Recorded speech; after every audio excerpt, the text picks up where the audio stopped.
Okay, thank you, Paul, and good morning, ladies and gentlemen. It's a pleasure to be presenting to you this morning, albeit in what are challenging economic and market fundamentals. I'll address the question, structural downturn or cyclical recovery, and its implications for metals consumption.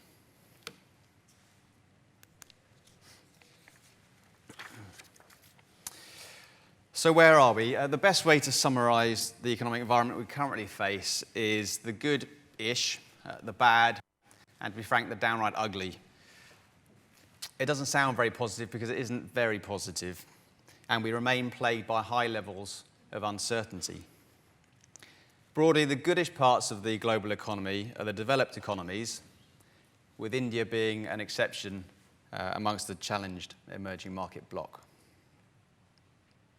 The bad are metals end-use sectors in China, particularly real estate, and the downright ugly are Brazil and Russia and a swathe of currencies. I'm going to focus on China and the developed economies from a demand point of view, as these two blocks account for around 80% of global consumption. The rest of the world's more interesting from a supply-side perspective, and exchange rates will be my focus there.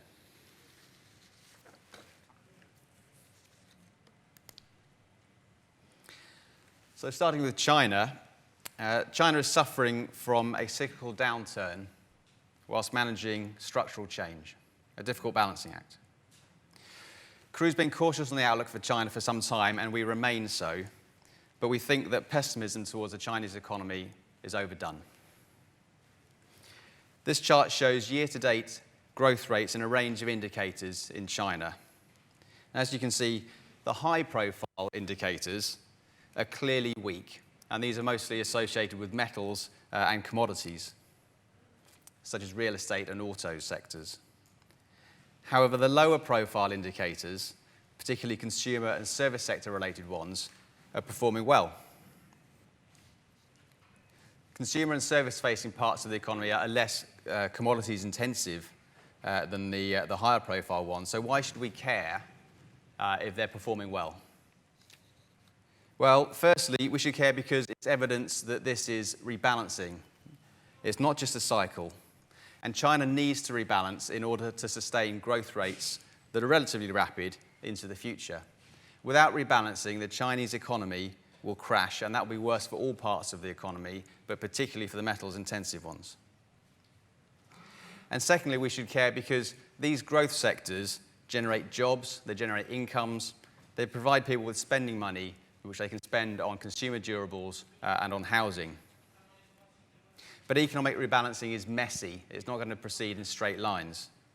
So despite the rebalancing background, we do see scope for a cyclical pickup in China.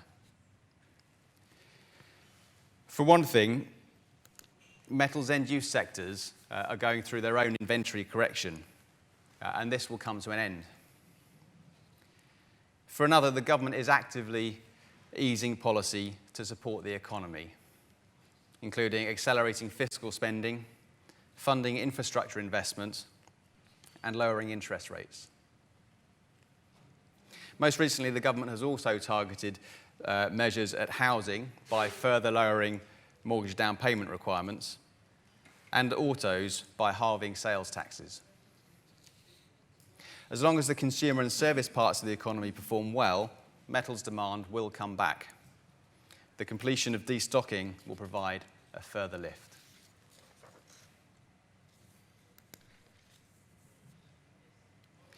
So we do expect a cyclical bounce in China, but the overriding story is of slowdown and rebalancing, driven by factors including the overhang of debt, adverse demographics, and the higher priority now being given to protecting the environment.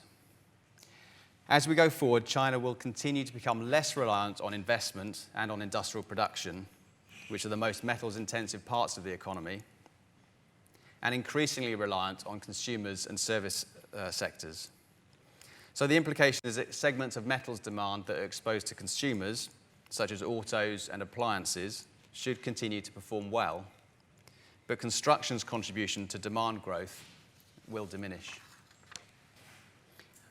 China's deceleration and its rebalancing, along with its past excess investment, has resulted in increasing overcapacity, particularly in aluminium and steel. Now, this excess capacity is being filled by rising exports, which is worrying producers in other economies. And a range of countries are responding with protectionist measures, which is an area where CRU Consulting is seeing an increasing volume of work. The slide here shows examples for aluminium across a number of products in recent years. However, we could show a similar slide for steel, where in recent months, US mills have filed for protectionist measures against a host of countries on a range of products, again, including corrosion-resistant products, cold-rolled sheet, and hot-rolled sheet. CRU expects China to be the main loser from these measures.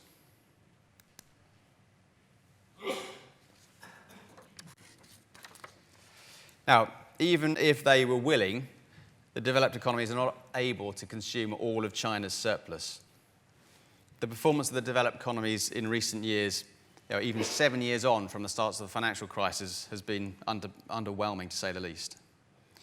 The chart here shows a measure of uncertainty in the developed economies, which averages 100 between 1989 and the start of the financial crisis in 2008. As you can see, uncertainty has remained significantly above pre-financial crisis norms for most of the post-crisis period, and it's been a key feature in the developed economies for the 3 years that I've been presenting at the CRU Breakfast. Why do we care about uncertainty? Well, uncertainty is negative for economic activity because it causes the postponement of spending, particularly on big-ticket items such as autos, machinery, and construction. Although uncertainty remains relatively high, the good news is that it has fallen significantly compared to recent years. This, along with a tailwind from lower oil prices, an expected easing in the pace of fiscal consolidation, and in the Eurozone and Japan, further monetary easing, are providing support to domestic demand in the developed economies. So, for example, US auto sales are currently running at their highest rate in over a decade, and in the Eurozone, mortgage lending is now growing at its fastest rate since at least 2003.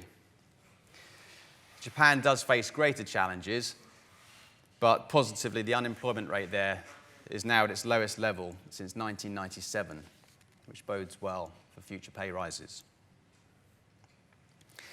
Nevertheless, given the scope for uncertainty to increase once more, for example, due to US interest rate rises, a renewed flare-up of Greek exit concerns in Europe, or spillovers from China, CRU is only cautiously optimistic.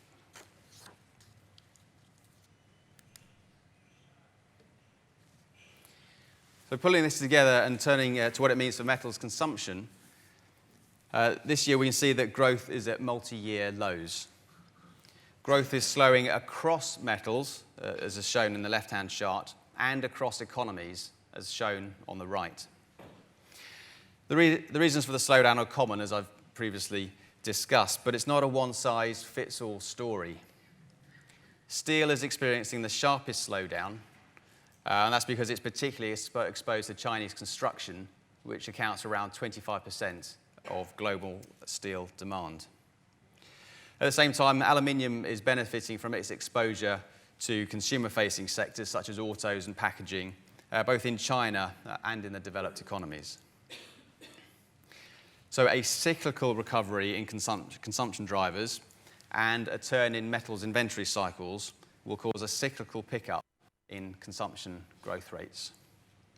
However, the structural deceleration in China means that the rate of global growth that CRU expects will be reached is lower than that of the past decade.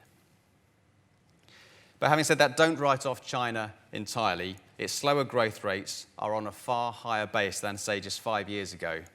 And CRU forecasts that the country will still account for over half of the increase in global metals demand over the next 5 years.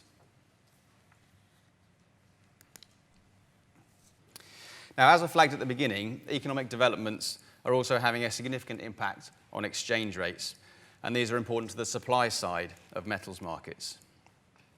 So the spider chart here is showing the appreciation of the US dollar against a range of currencies since the April-June quarter of last year, so over the past 18 months more or less. And what's clear is that US cash is king. That's where people want to be. The dollar is the currency of choice, as economic growth prospects there are reasonable. As I've said, they're not spectacular, but they're reasonable. And the next move in US interest rates will be upwards, possibly as soon as December.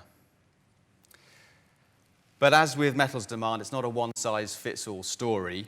And the currencies that are most out of favour are those of commodity exporters, those with political uncertainty, and those with weak economic outlooks. So Brazil and Russia tick all three of these boxes, and their currencies have collapsed over the past 18 months. The US dollar is now worth around 75% more against the Brazilian real than it was 18 months ago, and it's doubled in value against the Russian ruble. But experience does vary. The dollar has gained just 10% against the Indian rupee, while against the Chinese yuan it's little changed, although that's in part due to heavy government support from the People's Bank of China. But overall, the mixed performance of currencies is a further differentiator across metals markets through their impacts on costs. And that's a topic that Vanessa will address shortly.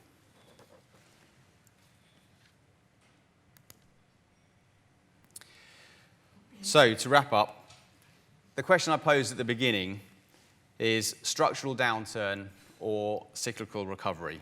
And the answer is, it's both.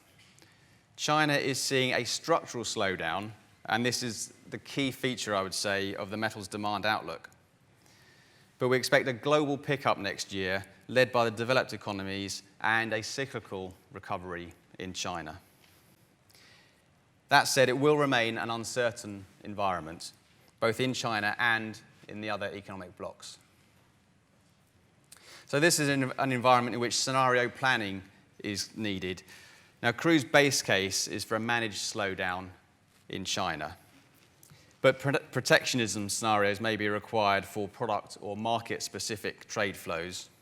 And a disaster scenario is one to consider, which would be one in which China crashes, driving a coach and horses through all our other assumptions. Or to put it another way, to use a rugby analogy, an Australian pack through England's World Cup hopes. But Scotland is still in, that's okay. So the depreciation of currencies against the US dollar, especially those of major commodity exporters, will provide some cushion for suppliers until economies recover. But this cushion is not uniform. Now, I'll hand over to Vanessa, who will give you her insights on costs.